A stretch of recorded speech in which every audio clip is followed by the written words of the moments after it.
Salut à tous et bienvenue dans Chez vous. Cette semaine, on a décidé de prendre le large et de respirer une grande bouffée d'air iodé.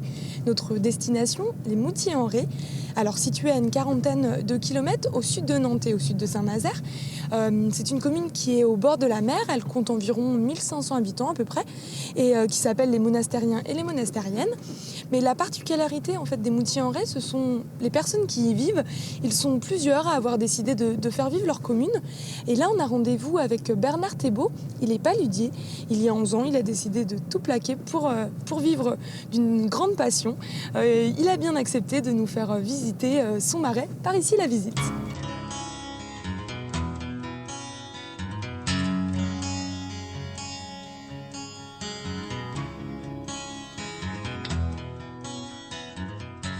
Bonjour Bernard. Bonjour Claire. Alors, on est dans votre marais salant. Avant, vous étiez technicien agricole. Comment vous êtes arrivé ici ? En fait, mon métier avait évolué. Je me suis retrouvé à rester au bureau à temps plein, alors qu'auparavant, je travaillais à mi-temps dans les fermes et à mi-temps au bureau. Donc c'est ce qui a tout déclenché et qui m'a amené à comprendre que j'avais besoin de plein air. Et vous êtes arrivé à ce métier de paludier comment ? Parce que c'est pas courant. Non, je suis tombé dans le marais salant comme Obélix dans la potion magique. Sur l'île de Ré, il y a un écomusée sur lequel vous pouvez, comme ils ont des fonds calcaires là-bas très solides, ils vous invitent à venir prendre le sel vraiment sur la saline. Et là, je me suis senti tellement bien, c'était en 2004, pendant les vacances d'été, en famille. Je suis resté tout l'après-midi sur le marais, ma femme se demandait ce que je faisais et je suis rentré au camping le soir avec un gros sac de sel sur mon porte-bagages. Et voilà. Et puis après, tout s'est enchaîné, tout s'est mis en place, je dirais, avec une facilité un petit peu déconcertante, mais ça devait être mon chemin.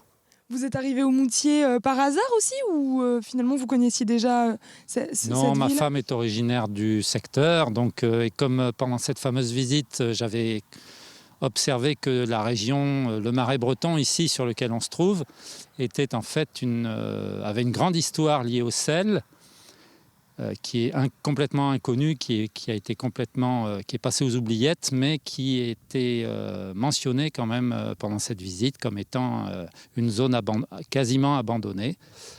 Et ça a fait tilt, et dans mes recherches pour trouver une saline, je me suis dirigé vers ce secteur-là. Et pour vous, vous faites aussi vivre la commune des Moutiers, c'est important, c'est une façon aussi, c'est une des productions qu'on peut trouver dans cette ville. Oui, sur le plan production, sur le plan touristique aussi, puisque un marais salant, c'est aussi du paysage, c'est aussi une attraction touristique, donc ça relie plusieurs aspects, effectivement. Vous faites une production qui est artisanale ? Complètement artisanale. Notre métier est un métier où tout se fait à la main, où la mécanisation est quasiment absente, hormis les motopompes pour vider. Quand on a besoin de vider des grosses quantités d'eau, on utilise effectivement une motopompe, mais tout le reste se fait à la main, brouette, pelle, râteau. C'est très très artisanal et c'est ce qui fait également notre spécificité. Oui, il fait combien d'hectares d'ailleurs On ne parle pas en hectares, on parle en œillets, en nombre d'œillets. 16 œillets, c'est considéré comme un petit marais salant, mais c'est largement suffisant pour s'occuper. Moi, j'incite les consommateurs à acheter de la fleur de sel, parce que la fleur de sel, c'est aujourd'hui ce qui permet aux paludiers de vivre. On finit notre visite devant un four à sel, c'est ça ?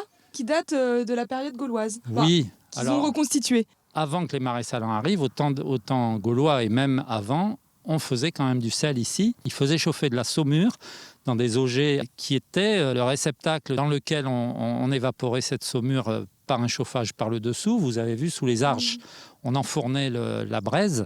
Au fil du temps, l'auger finissait par être plein de sel, qui cristallisait au fur et à mesure de l'évaporation. Et c'est comme ça qu'on le transportait ? Et non, une fois le pain de sel réalisé, il brisait l'auger, d'accord, ok. et ils obtenaient un pain de sel.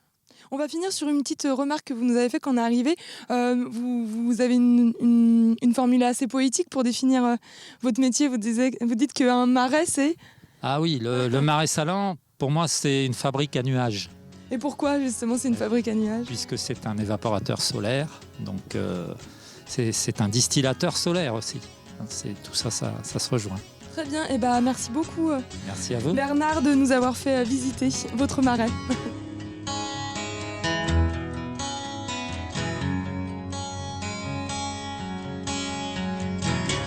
Chez vous, c'est déjà terminé, mais pas d'inquiétude, on se retrouve demain pour une visite du bourg des Moutiers-en-Ré avec Jean-Pierre Rivron.